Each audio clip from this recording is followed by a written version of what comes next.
Vous voulez la preuve que n'importe quel match, peu importe où il se joue, dans quel championnat, dans quelle compétition ou dans quel lieu il se trouve, est susceptible d'être truqué, arrangé ou encore fixette comme on dit dans le jargon? Alors restez bien jusqu'à la fin de la vidéo. Vous allez être extrêmement surpris de ce que vous pouvez entendre aujourd'hui.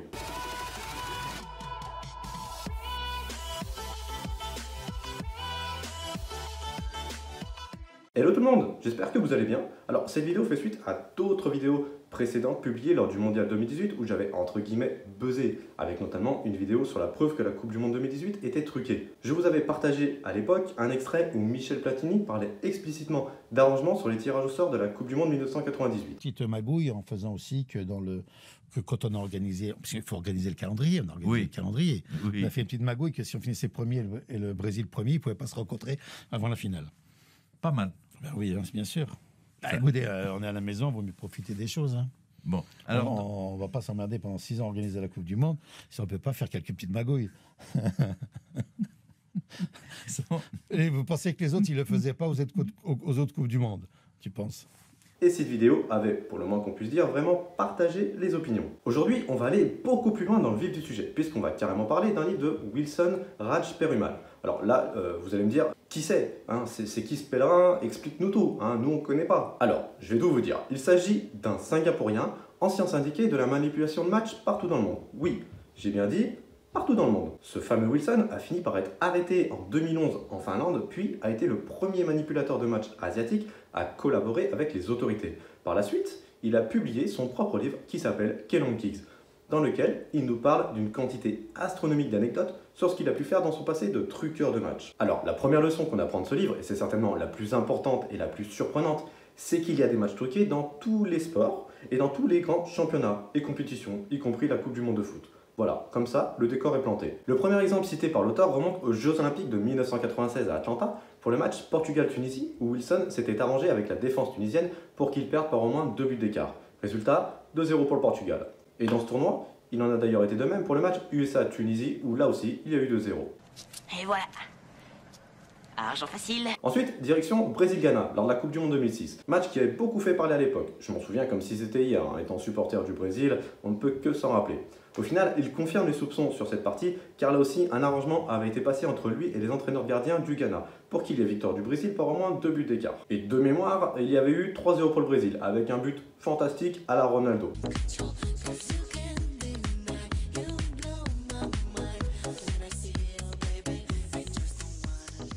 D'après une autre source, 3 autres matchs du tournoi avaient été arrangés, dont Italie-Ukraine en quart de finale. Donc vous voyez que ça peut arriver n'importe quand, n'importe quel moment, dans n'importe quelle compétition. Et là, on parle bien de Coupe du Monde de foot, et non pas de 3e division italienne, biélorusse, ou de ce que vous voulez. Hein. Ça va ouvrir les yeux à beaucoup de gens. Mais vous savez quoi? Vous n'êtes pas au bout de vos surprises. Alors maintenant, on va parler de Ligue des Champions. Oui, de Ligue des Champions, hein, avec un match entre le Barça et le Fenerbahçe. Et dans ce cas, tout ne s'est pas passé comme prévu, puisque Wilson avait misé sur une victoire du Fener, et à la mi-temps, le Barça menait 3-0. Ben ouais, logique. Donc au final, il s'est retrouvé un petit peu dans la merde, donc il cherchait une solution pour sortir du pétrin.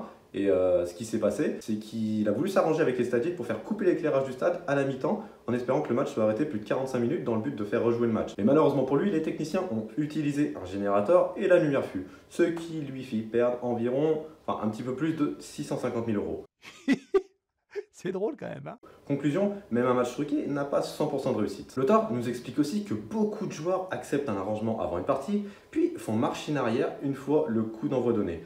Bande de connards! C'est ce qui a motivé Wilson à conclure des arrangements avec des arbitres plutôt qu'avec des joueurs. Dans ce livre, on nous parle aussi de tentatives de corruption qui ont échoué. Alors, on ne va pas aller s'enterrer dans le détail, mais juste pour l'anecdote, on nous parle d'un joueur ayant tiré de plus de 40 mètres en ne pensant pas une seule seconde voir son tir finir dans les cages du gardien, mais malheureusement pour lui, il a marqué.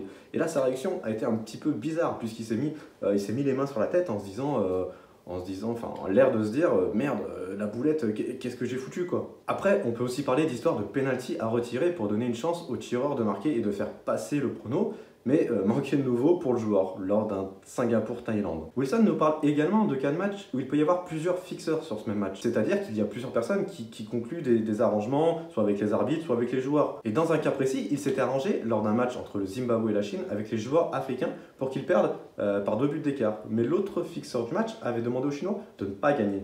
Alors au final, le match a été plutôt bizarre. Les Chinois ne jouaient pas et quand ils jouaient, ils faisaient que tirer en tribune.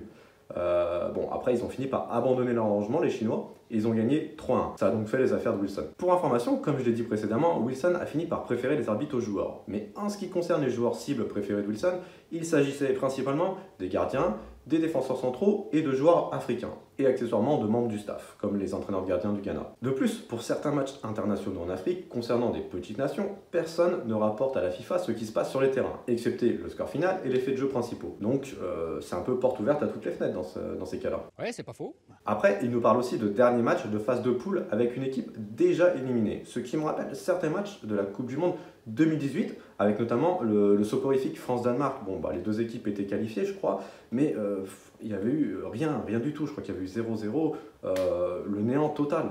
Ça me rappelle aussi le Japon-Pologne aussi, en troisième match de phase de groupe. Le Japon n'était pas sûr de se qualifier, il perdait, et pourtant il faisait tourner le ballon.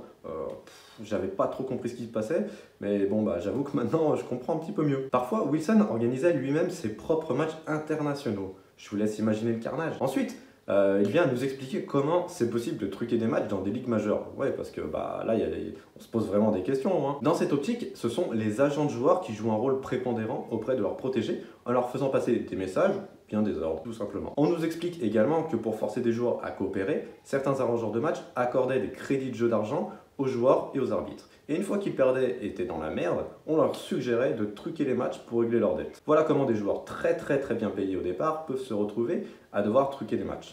C'est ça la chose la plus triste. Enfin, Wilson nous explique que pour faire passer des paris over, c'est-à-dire plus de 1,5 but dans le match ou plus de 2,5 buts dans le même match, il demande aux défenseurs de se faire expulser, hein, tout simplement, il n'y a rien de sorcier, ou de provoquer des pénaltys. Ou encore aux arbitres de faire retirer les pénaltys ratés après les avoir accordés généreusement, hein, bien évidemment. Bien évidemment. Bien évidemment. Bien évidemment. Voilà pour ce résumé du livre Kelong Kings. Avant de conclure cette vidéo, j'aimerais rajouter quelques points très importants. Premièrement, arrêtez d'être naïf et de croire que la corruption n'existe que dans les championnats de seconde zone, qu'elle n'est pas présente dans les grandes compétitions ou dans les grands matchs.